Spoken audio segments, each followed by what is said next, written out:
My name is Ryan Price. I'm from Oldenburg, Kansas, a suburb of Kansas City. For my research project, I chose perhaps one of the most iconic pieces of art known in Kansas City. I chose the unique shuttlecock sculptures of the Nelson Atkins Museum of Art. These pieces were constructed by Claes Oldenburg and Coosje von Bruggen, who were commissioned for the project in 1994.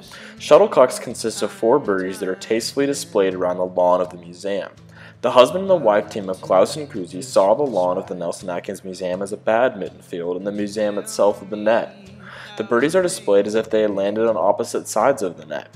Each sculpture weighs 5,500 pounds, stands nearly 18 feet tall, and has a diameter of about 16 feet.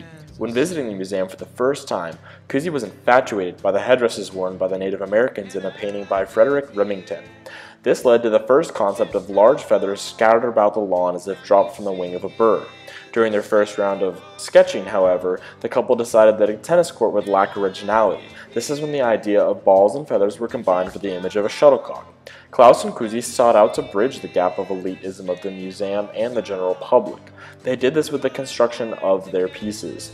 The elements of composition and texture are very apparent in the sculptures. There are 3 game pieces that lay in the front of the lawn of the museum, where one rests in the back of the lawn.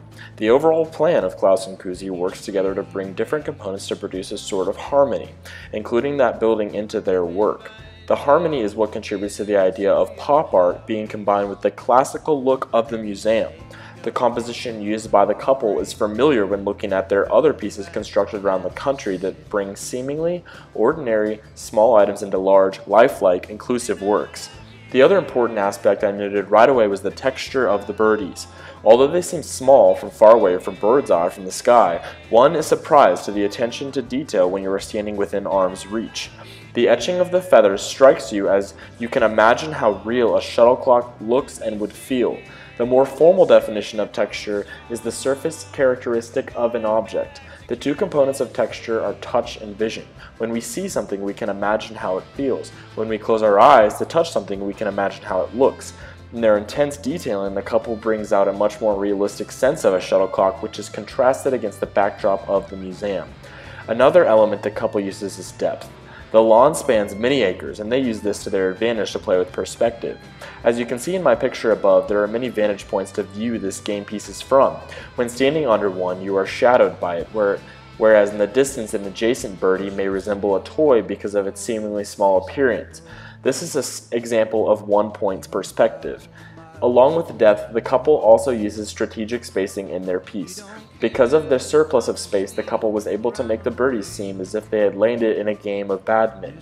The illusion of depth and the composition of their arrangement is also really what makes walking the lawn to look at each individual birdie so fun. Shuttlecocks would also be much more different if the pieces were all lined up next to each other, without any space in between. The art would lose its dynamic sense that a realistic game of badminton is being played on the roof of the museum. Shuttlecocks goes down in history classified as American pop art. Although it began in London, pop art eventually made its way to the United States in 1962. This movement of art was on the back half of the decline of abstract expressionism. The commonality between all pop art is that the artist could choose to create his or her piece out of virtually anything. All the pop art at the time also expressed a certain nationalistic method in the sense that everything was American or represented a characteristic of America. The father of pop art, Andy Warhol, creates a flair for the controversial cult with his painting of Campbell's Soup. Perhaps one of the most famous pop artist sculptors is Claes Oldenburg himself. He was commissioned to do more than 45 pieces around the country. Each piece is impossible to miss. Perhaps one of his most famous works, Clothespin, was commissioned in Philadelphia in 1976, decades before his trip to Kansas City.